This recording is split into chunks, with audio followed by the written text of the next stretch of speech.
Well, welcome back to Dad's Shed. Now you may recall that in the first part of the videos on the sine tape compressors on, I mentioned that I was getting run out on the milling cutter I was using, and I've checked to see if the socket was okay, which it was. But I've decided to have another check through, and I've got a new Morse taper adapter here, which I've just pushed in, so that's going to be ground square, and I've just put it in here. It's pressed in, it's not pulled in. I've put a gauge on it, and I've marked the high point. I've marked the high point both on the socket and on the adapter. I've just taken it out, turned it through 180 degrees, put it back in again, and the high point has come up on the opposite side to the socket, the opposite side of the adapter, but in exactly the same place on the socket. So I'm going to take that out once more. This time I'll turn it through 90 degrees. And I have cleaned the socket out, so I know there's no foreign matter in there. I'll move this down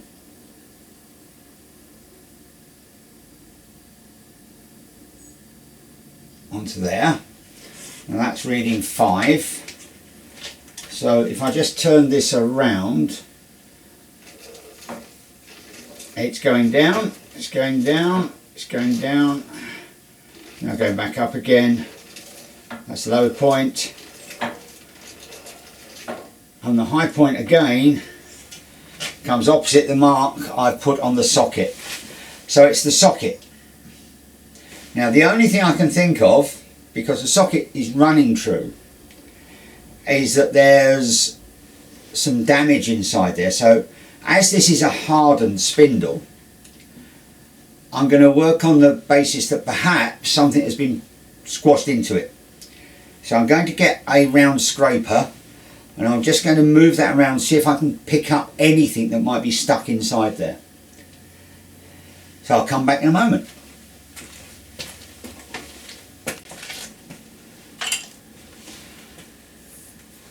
I've just been in there with a half round scraper, and I found a few little bits which, a little bit of corrosion which may have lifted things slightly. So I've actually just gone in with the half round scraper.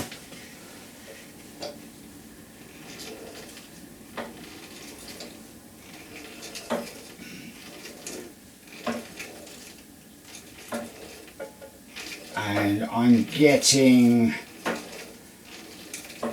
effectively no movement at all. So that's gone from about 0.1 of a millimetre to less than 0.01 of a millimetre deviation. So I'm going to say that that has hopefully made a difference. So let's take that off. Let's put my big collet chuck in there and see if there is any difference now.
Okay, that's on 0 there.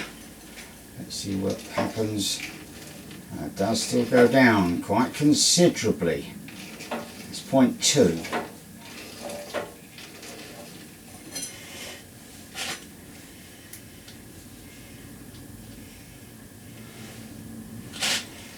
Let's go to that's the low point.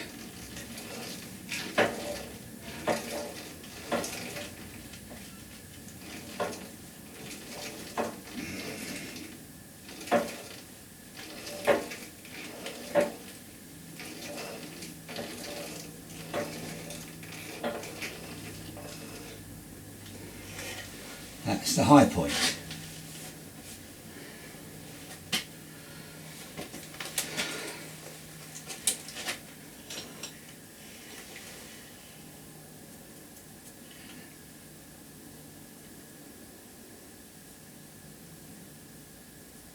High point 1. Okay, let's take that off.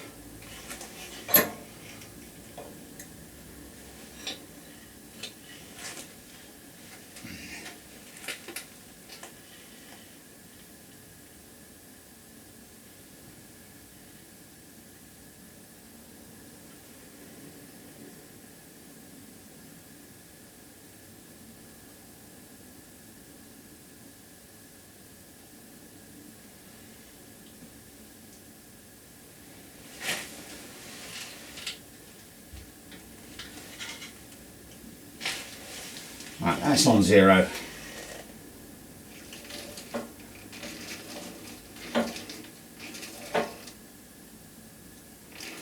And that's the high point again. So this is on the collet.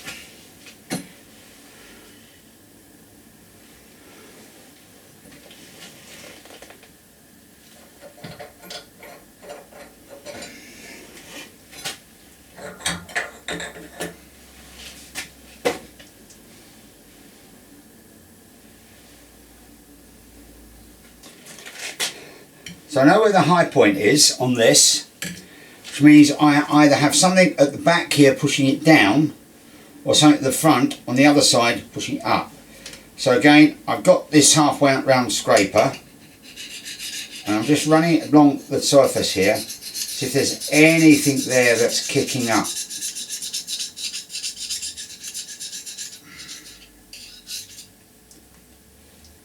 It's all hard, so there shouldn't be anything, but I don't like trusting things.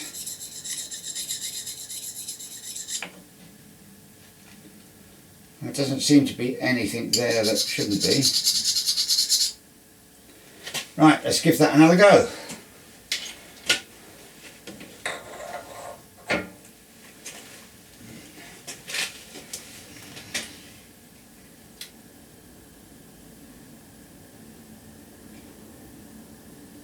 Okay, so I've glued up the back of one of my blank arbors. I've taken out the drive dogs and I've turned it around, and I'm getting now no deflection. Having gone in there with a small scraper and just gone around very, very lightly to pick up anything that may be embedded, I'm now getting no deflection at all. I've then put in a small Clarkson chuck I've got, which is this one,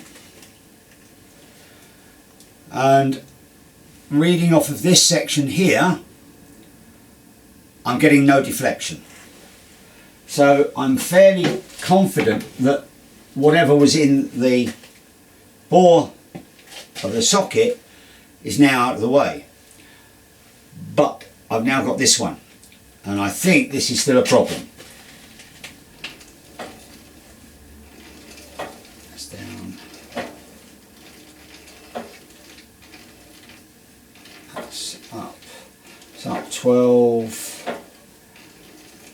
Down 12, 2. So that's now 14 thou out. Sorry, 0.14 mil out.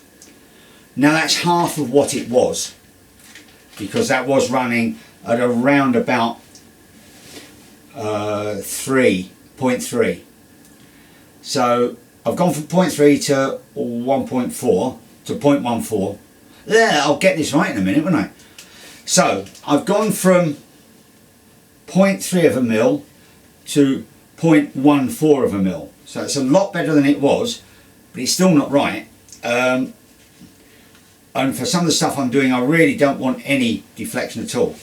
So I'm going to have to declare that this chuck is not quite what it should be.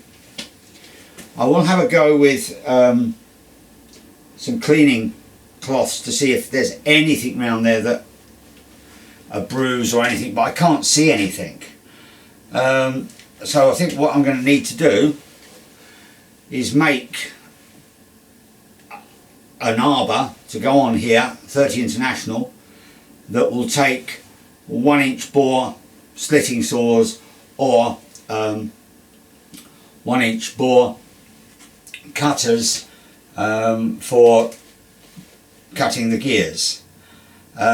Didn't want to do that, but I have bought in a lump of EN24 black steel, so that's, I think, going to be the next job. Oh dear, sorry John, that's going to be another make tools to make a tool to make the tool. Yeah, right, I'll crack on and have a look at that a bit later.